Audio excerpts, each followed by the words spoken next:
আপনারা যারা বিএম সেকশনের রেজাল্ট দেখতে যাচ্ছেন তাদের জন্য এই ভিডিওটা।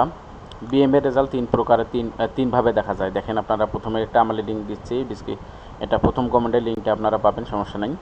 এই লিঙ্কটাতে প্রবেশ করার পর পরবর্তীতে এখান থেকে আপনারা যার যেটা সেক্টর সেগুলো সেভ দেবেন, তারপরে সালটা দিবেন, রোল নম্বর, রেজিস্ট্রেশন নম্বর বসে দেবেন এবং ম্যাথটা সলভ করে দেবেন।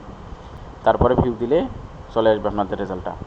পরবর্তীতে আর একটা লিঙ্ক, দ্বিতীয় লিঙ্ক, এখানে যে কলেজ পর্যায়ে তাদের রেজাল্টটা এখান থেকে দেখতে পাওয়া যায়। এখানে এই একটা অপশন আসে, এই মুহূর্তে অপশন নাই, এখান থেকেও আপনারা ওই বিএম সেকশন দিলেই আপনারা কিন্তু সেকশনগুলো আসে, এসএসসি, এইচএসসি, বিএম এগুলো বিভিন্ন প্রকার আসে। এখান থেকে আপনারা সেই রেজাল্টটাও দেখতে পারবেন একইভাবে। আর একটা এর পাশাপাশি আপনারা যে রেজাল্ট অন্যভাবে দেখতে পারবেন সেটা হচ্ছে যে কারিগরি শিক্ষা বোর্ড থেকে সরাসরি রেজাল্টটা দেয়। প্রথমে লিখবেন এসএসসি বিএম রেজাল্ট 2025, লিখে সার্চ দেবেন। এসএসসি দিয়ে আমি সার্চ দিচ্ছি, সার্চ দেওয়ার পর পরবর্তীতে দেখা যাচ্ছে বিভিন্ন প্রকার লিঙ্ক চলে আসছে। তখন আপনারা এই কারিগরি শিক্ষা বোর্ডের অধীনে যেটা এইচএসসি লেভেল পর্যন্ত, পর্যায় পর্যন্ত, এটাতে ক্লিক করবেন। এখান থেকে ক্লিক করার পরবর্তীতে দেখবেন যে একটু সময় নিতে পারে।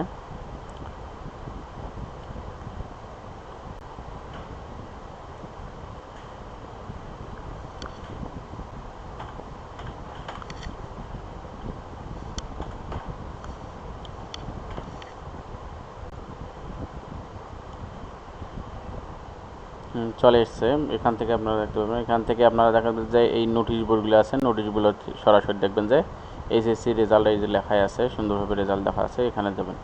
এখান থেকে আপনাদের 3টা ফাইল ডাউনলোড করে নেবেন। 3টা ফাইল ডাউনলোড করার পরবর্তীতে আপনারা এখান থেকে সরাসরি, ধরেন আমি ডাউনলোড করে নিচ্ছি, ডাউনলোড করে নেওয়ার পরবর্তীতে এখান থেকে আপনাদের কলেজের কোড দিয়ে আপনারা সার্চ করবেন। ফাইন্ড অপশন করলে এগুলো পিডিএফ ফাইল, ফাইন্ড অপশন করলে সবগুলো কলেজগুলো দিয়ে আপনার সার্চ করতে হবে।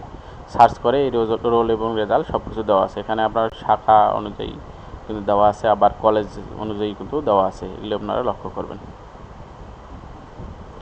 আশা করি 3 পর্যায়ের রেজাল্টগুলো বুঝতে পারছেন। কারো কোনো বোঝার সমস্যা থাকলে আপনারা কমেন্টে করতে পারেন, সমস্যা নেই।